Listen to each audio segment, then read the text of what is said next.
welcome to our presentation for sports psychology.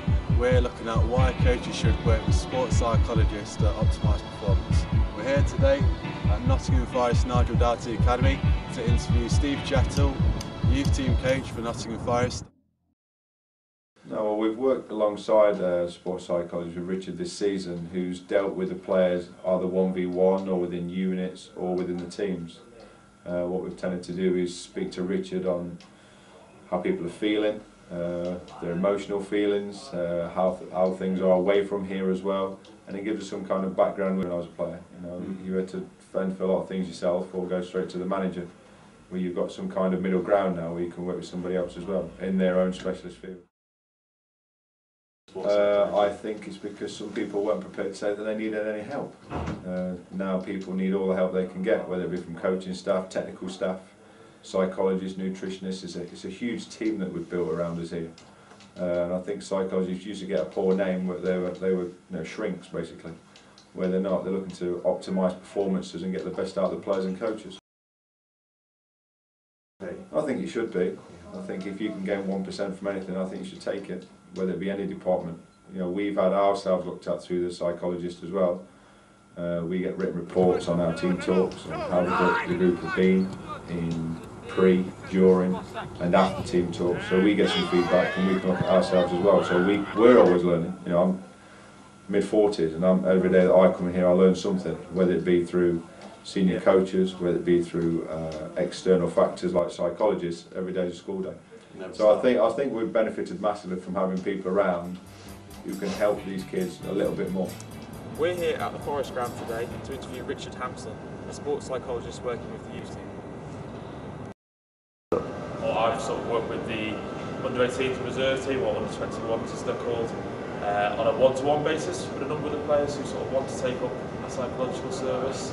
So tailor things to them, their needs. They'll come to me with an issue, or just someone who wants to talk to kind of thing, away from coaching other players, and I'll deal with that. But the 18 to 21 also does sort of match observations as well. I think that's quite important in terms of actually, it's all well and good somebody saying all the right things in a workshop or in a one-on-one situation, but actually the key thing for them, now for the rest of their career as well, whether they can actually demonstrate those skills out on the pitch, and then that sort of feeds back into what I do with the players.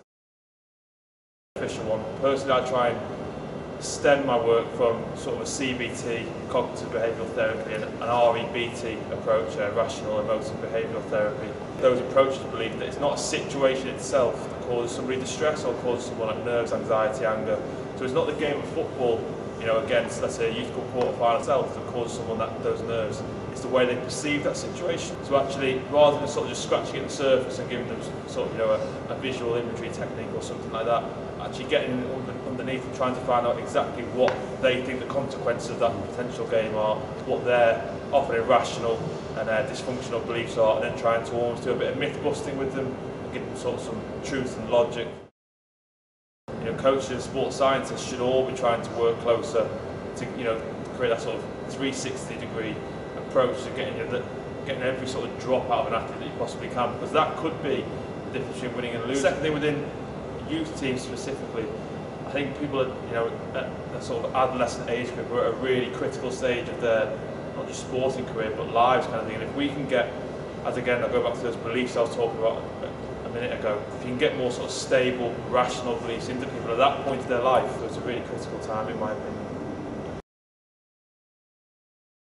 If I'm a coach and it's a new thing to me, but then I see maybe two different psychologists and they're talking about two completely separate different things, then all of a sudden it creates an air of, why isn't there any consistency here? If you go to a nutritionist, he'll tell you roughly the same thing to the next person, maybe slightly tailoring it. What's started over the last sort of 5-10 years is the psychologists are starting to use more of a scientific basis to their work. And I'm not saying the work that we've done before was bad or poor kind of thing by any means. I just think that we've got more research behind it now, and not just research in terms of sports psychology, but actually sort of MRI, use of MRIs, EEGs, etc., which could actually sort of lead some hard facts into the work that we do and the interventions that we use. So hopefully, I think that will change over time. But yes, I do think there's a stigma at the moment.